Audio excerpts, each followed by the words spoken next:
I personally would have liked Gragas a lot more, as this is a more and more common answer. But the Galio, yeah, okay, it's just tough. Yep. It's just tough. I would have liked the Zone as well. I think that this has a little bit more threat in terms of laning phase. Obviously, still you completely forfeit the lane besides clearing waves. At least the setup with the Galio is really good. Yeah. Just kind of thought that we could. All right, I botched that. Anyway, here we are.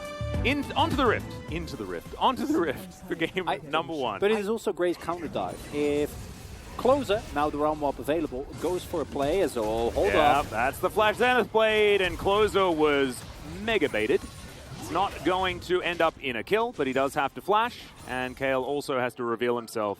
Right. And key here as well was that Deft, obviously in a 1v1, Kai'Sa is insanely strong. That's a big old ultimate as they push back the Rise, and he is taken down. No flash available. Kale now trying to get out as well, as they might be able to grab this kill at the same time, but no. Envy's going to move on over and live Sandbox. They've started the Rift Herald, but they're going to have to finish it very quickly. They will be able to lock this one down as Croco gets the kickback. Solar Flare comes through, but it's Croco that locks down the Rift Herald. Can they grab the eye is the question, as Croco's dead already. Dove has to hop immediately out of there as the perfect execution comes on board. The Ignite is put down onto Dove. Heroic entrance comes down, and it's a hero sacrifice from the Tahm Kench that means absolutely nothing, because this dive comp is very good at still moving forward. And yes, Closer will be able to Realm Warp to save the Jinx, but the Eye of the Herald is gone. The welcome body. Yeah, Zenith Blade comes in. That's a Solar Flare. Kyle's going to put that Devour on cooldown, and Pyoshik's like, this is the best day of my life. Moves down towards that bottom side as there is the ulti from Deft. They're going to lock down that first kill as Closer has come on in. Barrel's going to flash away. Zenith Blade comes down. The mini stun is there, but the Leona's dead. No Shields of Daybreak, and that will be a 1-for-1 in the end. Definitely not the worst news here for Live Sandbox. Yes, and giving up Barrel is not the end of the world. It's, Dove. Yeah, Pingin spots the fact that Croco was around his red side jungle. He is going to find the perfect execution, and that is just all too easy. Dove, a little bit overextended. Kingin saw blood in the water, and he struck immediately. As Barrel. Yeah, there's a heroic entrance though. Let's see how this answer to the dive is going to work. And the answer is not all that great, as Croco is going to be able to get in there. Great interruption of the Justice Punch, as now Pyoshik turns up. It's a double kill for Croco though, and there's nothing the horse can do by himself. So in of itself, not enough. Yeah, Barrel's on a ward as there is the follow through. Great taunt to come down from Zeka as there's the ulti. Devour comes through onto the Lee Sin, and now they're going to get the kickback onto Pyoshik. He jumps his way out, and he's going to keep himself alive as now Kingin has found Envy. The perfect execution comes through. Deft is also able to take down the Lee Sin on the bot side of the fight, and Dove was not even there. Yeah. Wasn't able, but they still get the Drake, which I'm not quite sure about that one. That shouldn't have happened. I'm going to go out on a limb and say. Yeah, probably would have thought that the Dragon would be a little bit more important than this one. But Barrel going to get caught out of position yet again, and I don't think that he's going to be saved this time around. The heroic entrance comes through. Sonic Wave avoided there by Deft. Let's see whether enough damage is still going to be able to go down here as Dove completely out of position. Gets Mega Knife, but only wallops Pyoshik. And the Gnar, just to get rid of the tanks, not going to deal with the Kai'Sa, who will be able to mop up that kill. That is a 2-for-1 trade. Once again, Beryl getting caught, but this time it's DRX that come out on top. And Liv Sandbox, oh dear, Devour is going to be used here as the knockback onto the Tahm Kench. He is mega dead. It's about as dead as he can be, as the Tahm Kench here is now. Kingin looking for the wraparound. Yeah, he's going to have to flash. That does mean that this outer turret is going to fall. And, actually no. Super Mega Death Rocket deals with the minion wave. So they're not able to take this one just yet. As surely might be what DRX decide to go for. And throwing everything into Barrel here, I think works out if he wasn't Leona. And most crucially, Dove has Mega Gnar. Because here the fight gets split up with a really nice ultimate that comes through from Zeka. And because of that, you have Dove and Croco fighting on one side. They're isolated targets, so Deft can deal and dispatch with them pretty easily. And then on the flip side, the rest of the team just has to disengage. Is here. KL kind of, getting taken down for Envy stepping too far forward. Yeah. And Envy also, you're never going to defend this turret ever in that scenario. So really should let this one go, as I guess this happened. I guess Def killed him afterwards, as we were in, you know, just replays for forever. So that's why there's a 5-0-1 Kai'Sa in this game.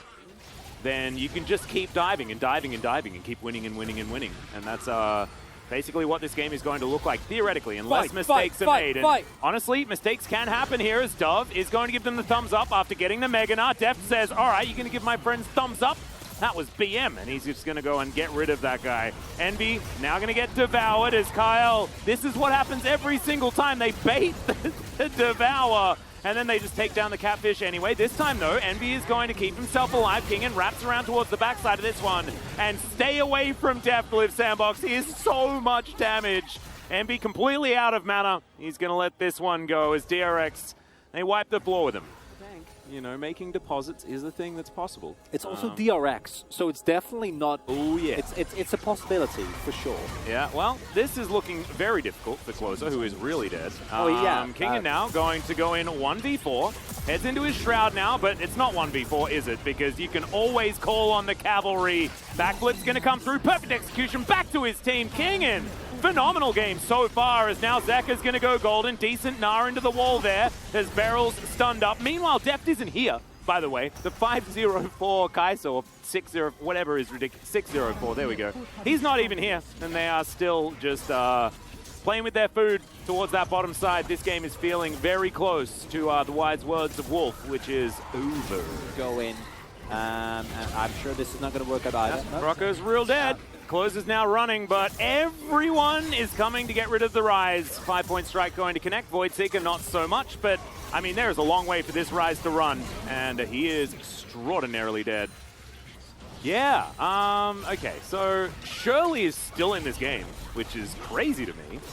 She's going to be placed down towards this bottom side. There's the Onslaught of Shadows as Def throws through the Acathian Rain, which does a ludicrous amount of damage. They get rid of 2 members already. Kingen is dancing around the rift right now as DRX are diving in at turrets all over the place. It's a double kill. Fair bit of damage goes back, but I don't think it's quite enough. Shield of Daybreak will come through, and there's the backflip onto Closer. Let's see whether they dive the fountain here as Kingen trying to take down the tank Rise, but it's not really working just yet. Goes into his Shroud, though, and that will mean that the flash has to come through. That was an interesting flash there from Def, who just wants to throw out some summoner spells here. He'll be absolutely fine, okay. This inhibitor is taking a little while to go down. Remember, DRX are still relatively low range, so they do need to dive if they're actually going to be able to get anything. Is now Zekka caught out of position. He goes golden with his Zhonya's. Solar Flare's there to try and protect him, but he is going to go down. It will be a big old trade. 1-for-1, but 1-for-1s right now are 100% in Live Sandbox's favor. DRX just pulled the trigger already. You're up 12k. Defeated. Well, not quite yet. King. Kingen waiting. Barrel searching.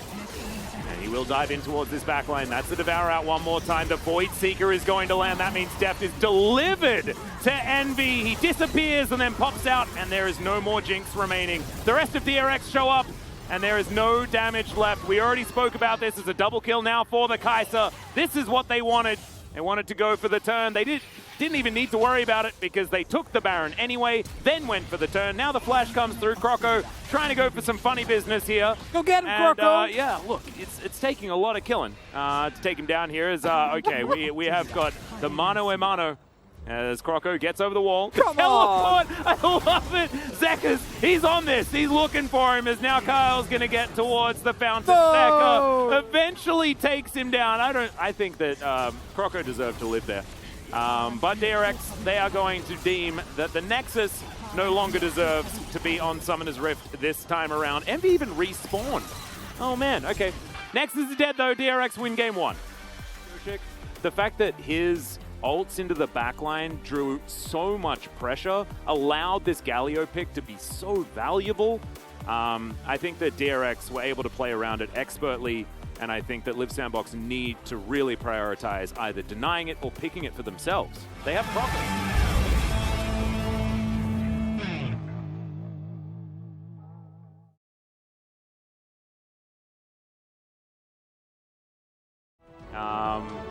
Once again, DRX looking like they have a fabulous draft. Absolutely glorious, magnificent, much like Hecarim trotting so beautifully around the Rift.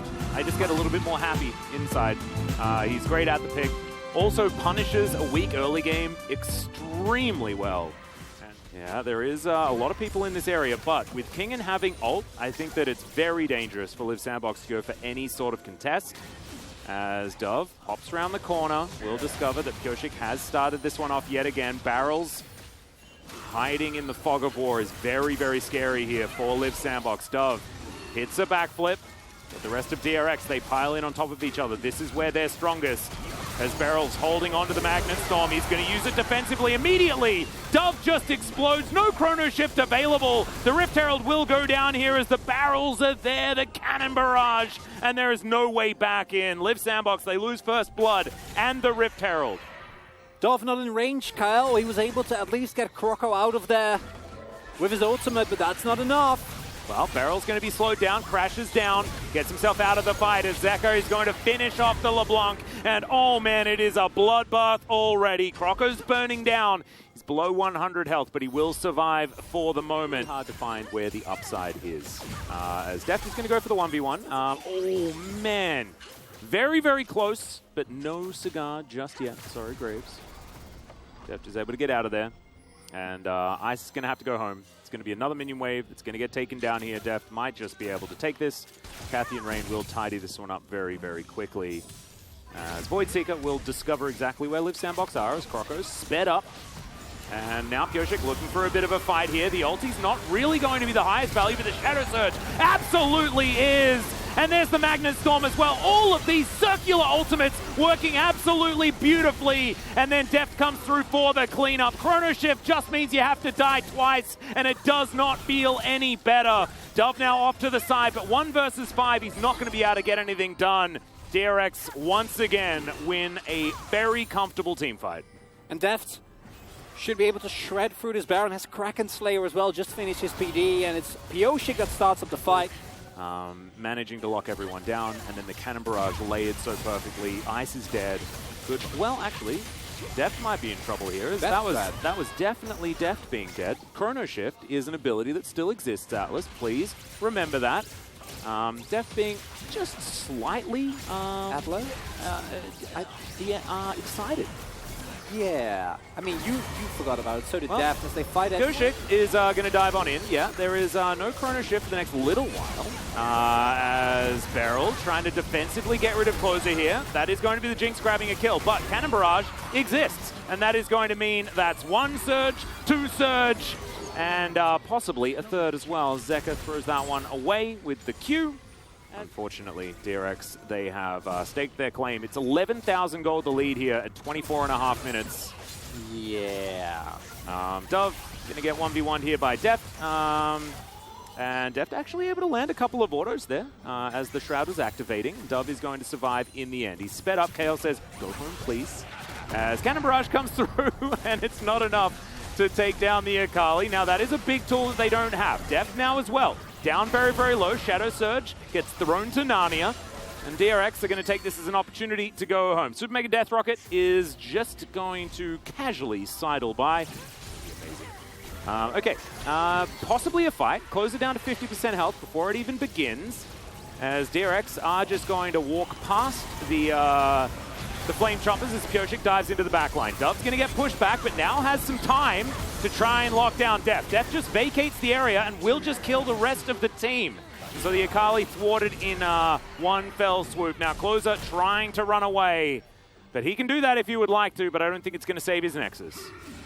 Nexus is definitely going down, and I just want to give a shout out to Kingen's build. We've been pretty critical about a lot of Gangplank builds. I think he's building towards IE as well. Yes. Just good for you. Outplayed. As Zeka is going to get chained. Pyosik is going to, yeah, that's outskilled right there.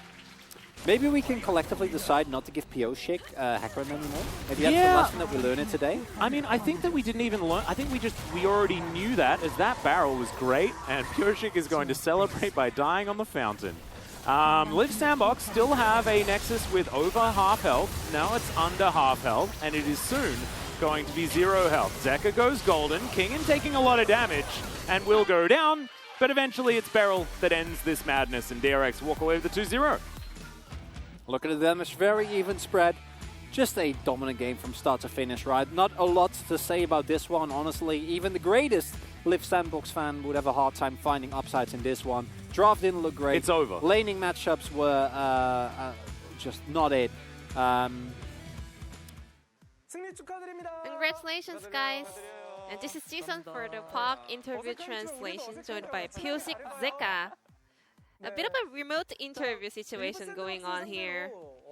First off, you finally got your revenge on Leaf Sandbox. That was the opening match for not only DRX but also the LCK as a whole. How do you feel? Yeah, I'm happy that we are able to get our revenge. The process was not easy, but in the end, we were able to get our dub. And game number 2, I mean, after the long losing streak, we heard that Daft was having a lot of communication with the players. Could you tell us more about that? Well, Pyosik, early on the split, you know, he was not doing well, so he got some advices from Deft and he got a lot better. Pyosik, what about Zeka? I mean, my KD was fine, but we were losing all the screams at Burrow. He was actually the one giving us advices and punishments, and then, like, yeah, he was giving us a lot of detailed feedback about how we play during the practice and also in the game. So I want to say thank you over to Burrow for giving us so much kind of lessons. Then Pyosik, is there any message you would like to send over to Burrow? Stop bullying me, please. I mean, that's what happens in team games. You know, we have a lot to talk about, especially about the jungle plays because it's related to macro. Let's get back to this series. Game number 1, DRX had a very impressive dive comp with Galio, followed up by Kaisa and other picks. So, do you think the meta is slowly shifting towards this new dive-ish meta? Or do you think this is always good in general? So this is something we came up with, you know. So we wanted Hecarim and then also we wanted to add Vex and Galio in order to kind of dominate team fights. Moving on. Well, so you played Galio into Ryze, a very common counter pick in the LPL. Did you learn from that region?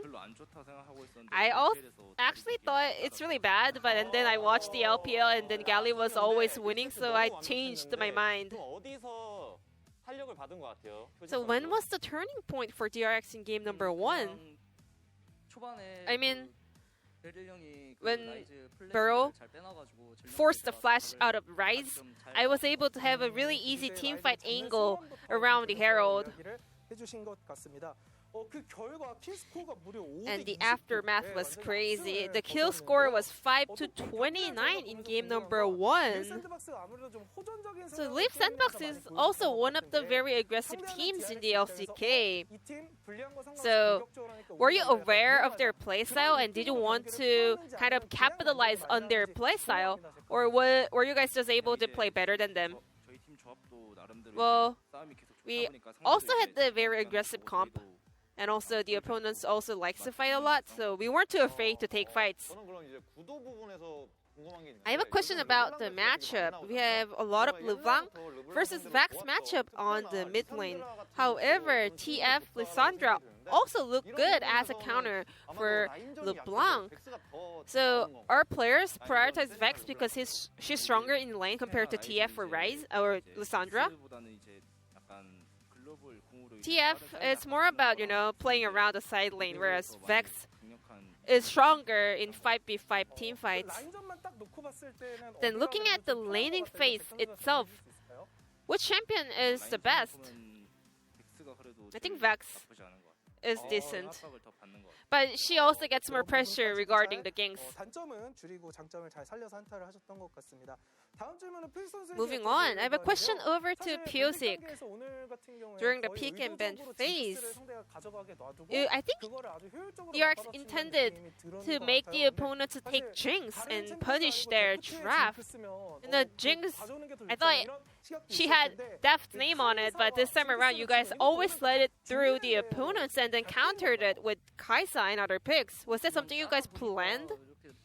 I think we somehow just landed there. But I don't really... I'm not that vocal when it comes down to the draft, so I was just listening to my coaching staffs. Is there any other players who are actually very vocal? Obviously, Burrow. He, like, for about 2 hours, 3 hours a day, you know, he always, like, tells us this is not good, this is good, you should do this, you shouldn't do this. So I think he's playing a significant role in our team. And you guys are able to step up day by day. I mean, Burrow, he speaks really well, he has a lot of game knowledge, so we are just trying to absorb that from him. We really wish to have Burrow on the internet in the future. A clean 2-0 victory secured by DRX, and you guys are almost in the playoff run. However, your upcoming matchup, T1 versus KT, if T1 gets a win, you guys will secure a playoff spot. Any message over to the T1 players, maybe? Well, just I hope both teams play well, and I hope they play bad against us.